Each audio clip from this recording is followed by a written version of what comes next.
So I apologize for the experiment in the keynote exception, but if you're thinking about doing that, that's how it works. Well, thank you very much to the SOC for inviting me to come speak about a search that we're doing for pulsars in the Galactic Center. Before I get started, I just wanted to point out that this is actually work that's being conducted by a huge team of people, many of them that are in the audience today. I just wanted to point out the contributions, especially of a couple of them. This work piggybacks on some digital hardware development that's going on at both Berkeley and the National Radio Astronomy Observatory. That work is led by Dan Wertheimer and John Ford. Anish Roshi at NRAO is the project scientist for this new spectrometer that we're using. And I'm going to show you some of our early observations towards the end of the talk. And Jayanth Chinamangalam and Glenn Jones and Mark Wagner and myself performed those observations. So I think, thanks to the work of Andrea Ghez and Reinhard Genzel and others, we now know something very fascinating about the center of the Milky Way galaxy. That is that it hosts something like 4 times 10 to the 6 solar mass massive black hole. Some of these observations are actually adaptive optics observations of O and B stars, and I think the one that comes nearest to the gravitational center of the galaxy actually approaches something like 5% of the speed of light. It's an absolutely fantastically exotic environment.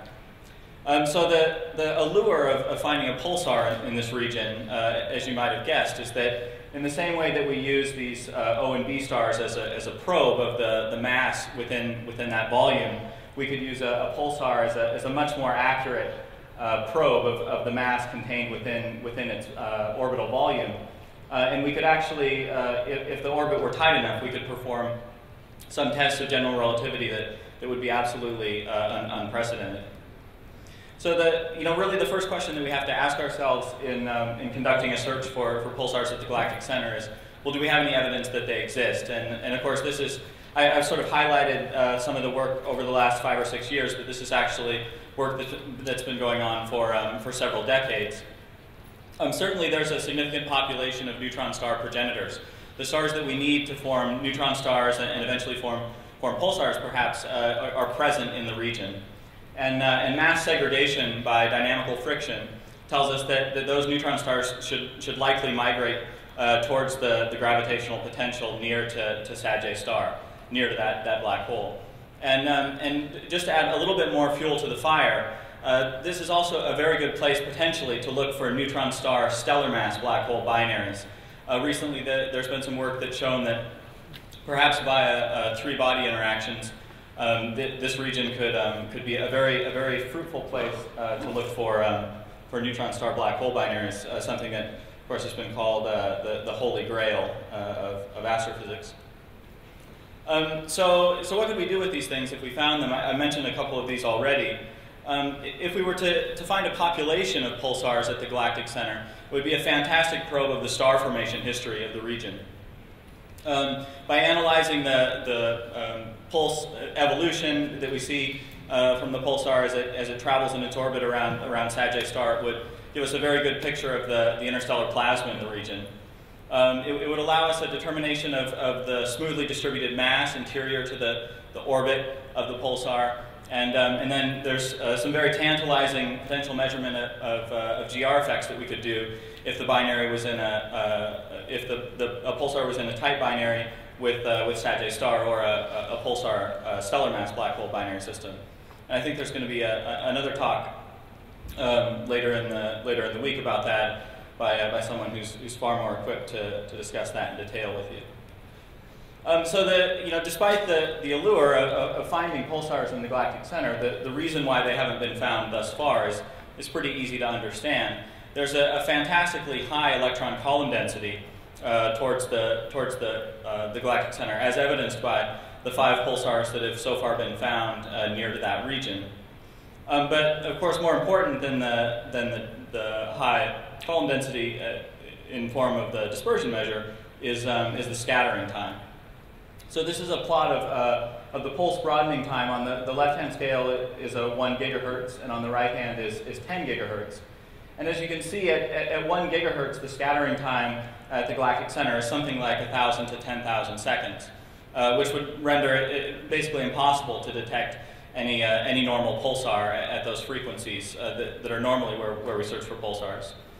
So of course you can go to higher frequencies. At 10 gigahertz, the scattering time is something like a second, or a little less than that, until you have a chance at normal pulsars. But as we all know, pulsars have a very steep spectral index, and you lose flux as you go to higher frequencies. So as has been pointed out by a number of folks, the finding pulsars at the Galactic Center turns out to be a game of trying to balance the increased scattering that you get at lower frequencies with the decreased flux at higher frequencies. And you want to find a balance where you're not scattered so much that you won't be able to detect the pulsars, but you're still getting enough flux that you can see them. So the recipe for finding these starts with a great telescope. And Ryan has already extolled the virtues of the Green Bank telescope, so I won't sort of delve into that any further. But just in case you don't know where West Virginia is in the United States, there's a bit larger map. So the other thing that you need, in addition to a very large collecting area, are low noise receivers and wide bandwidths. And just in the last year, 2 new receivers have been installed on the GBT. An 18 to 26 gigahertz receiver. This is a feed array that is on the telescope now. And in the next month or so, a 12 to 18 gigahertz receiver will be installed on the telescope. And the projected distance of the beam at 23 gigahertz is about 35 arc seconds, or just a couple of parsecs. So here's sort of the strategy that we're intending to undertake, which is to sort of balance as I mentioned, the decreasing flux that you get at higher frequencies, but also the decreased scattering time. So if we want to be sensitive to very short period pulsars, a few milliseconds to tens of milliseconds, the higher frequency band is the preferred band. And if we want to maximize our sensitivity to normal pulsars, then we can go down to lower frequencies where we're getting more flux. The best work so far in attempting to detect these pulsars is by J.P. McQuart in 2010 and colleagues. And the limits of that search are showed by this white dashed line here. And the extra parameter space that we're going to be able to probe with our search is detailed by the region outside of that dashed line. I should point out that this plot is actually assuming a 3 gigahertz bandwidth at KU band, but we actually will be able to get probably 6 or 7 gigahertz.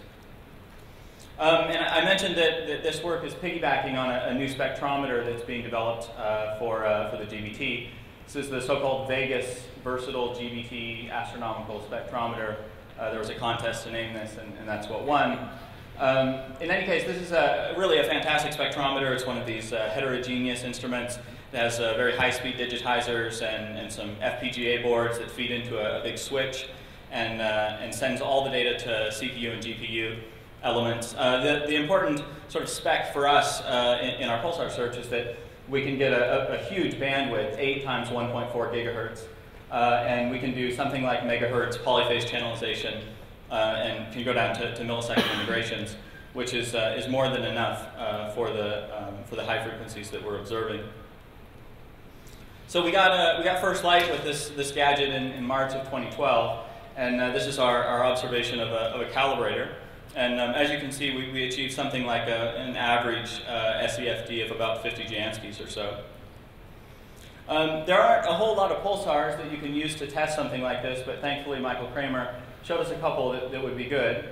So we turned our attention to these. We started out with 0355 plus 54, the easier of the two, I think.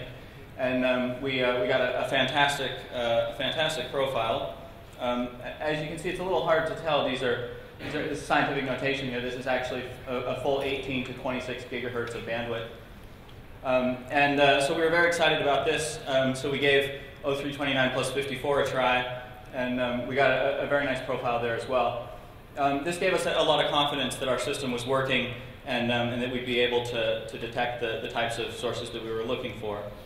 We were feeling so good that we thought maybe we would try one of the pulsars that is known to be very close to the Galactic Center. This is one of the pulsars from Julia Deneva's paper in 2009.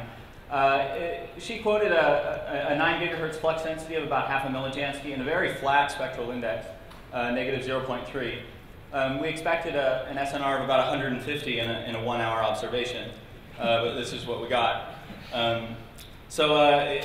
This is sort of, I think it's kind of a red herring. I think probably what happened is either this thing has turned off, or perhaps the 0.5 millijansky estimate was a bit high. So just our status, we ended up with 4 hours on source at K-band in March. The system seems to be functioning well.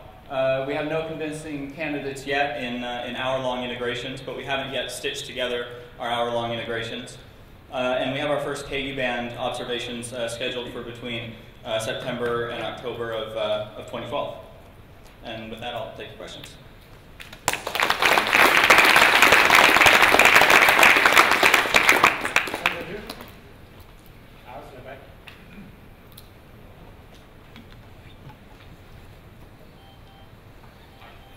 Given the large fractional bandwidth that you have, does it make sense in some cases to use only the top part of the bandwidth if the scattering tail you expect, completely smooths out the pulse in the bottom half or something like this? I think that's true if you wanted to go for really fast pulsars, 1 or 2 milliseconds. But I think for 10 milliseconds, you're still fine at the bottom of K-band at 18 gigahertz.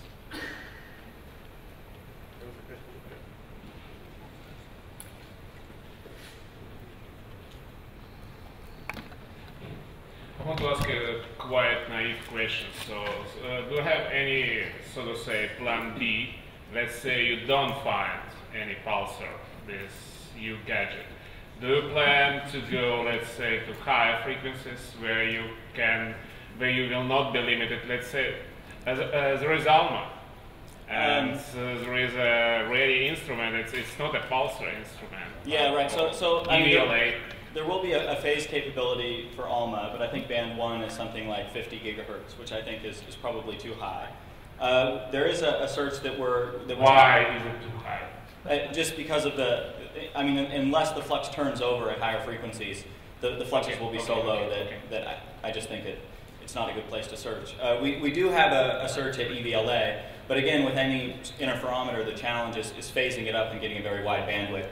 And at the moment, you can get something like a gigahertz phased maybe from EVLA, and hopefully we'll get about 2, but we're planning on using that facility as well.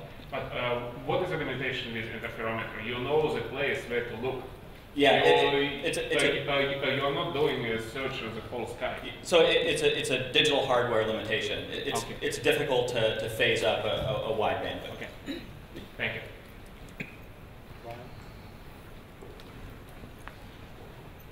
I know you were just beginning observations now, but are you planning on going back and surveying the same regions multiple times? Because what I'm thinking is one thing that we know is flat spectrum, and it might be very these frequencies with these radio magnetars, but they're not always on. So I was just wondering for transients and stuff like that. Will we go back and look at Julia's pulsar again? Is that? Well, no, I was just thinking when you finally actually survey the Galactic Center region, are you going to go back multiple times, spread over, weeks, months? Something like that, or is it going to be a one-shot thing in each? Well, so sort of subject to our ability to actually carry out all the observations, of course. I mean, at K-band, you're very dependent on the weather. So we were able to get 4 hours of the 16 hours we were awarded last March.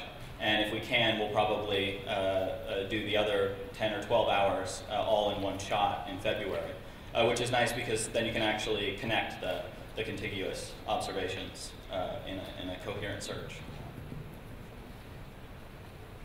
I have Yuri, but I have 2 comments. One is, I think ALMA is possible even in band 3. I just did some calculations a couple of weeks ago.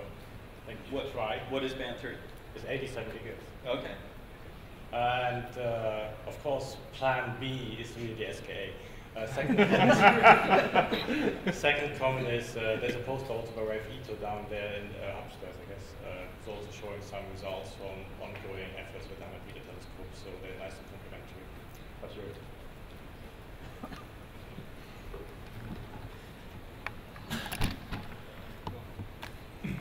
Thanks, Andrew. Very interesting. Can you say a little bit more about your hybrid system, the FPGA GPU system? So is the GPU end actually Guppy, or is this something different and it's also the spectrometer? Yeah, so this is not Guppy, but architecturally it's very similar to Guppy.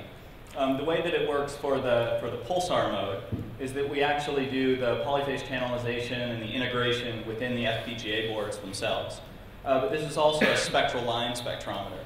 And for those modes, we do a polyphase channelization or a digital down conversion and filtering for windows, spectral windows on the FPGA, and then transmit voltages through the switch and do fine channelization in the GPU.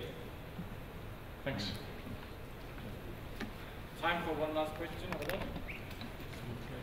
I have a small question. You have mentioned using radio telescopes to find a pulsar in the Galactic Center. But what about using, for example, X-ray telescopes? Could you give some comments? Using X-ray telescopes? Yes. Then there will be no scattering, no I think there have been searches for X-ray sources in the Galactic Center region. I'm not up to date on the latest results. That's not something that I'm involved in. But I think that there's a number of ways to find pulsars in the Galactic Center. You can look for steep spectrum sources and interferometric surveys. You could look at X-rays. I think all these things are complementary. There was one question. Hi. I'm just wondering if the pulsar really is going around the South J star. Are you taking that into account in your analysis, especially with when you're stitching together the data? Yeah, that's right. So we use both Fourier domain and time domain acceleration search techniques, and yeah, the answer is yes.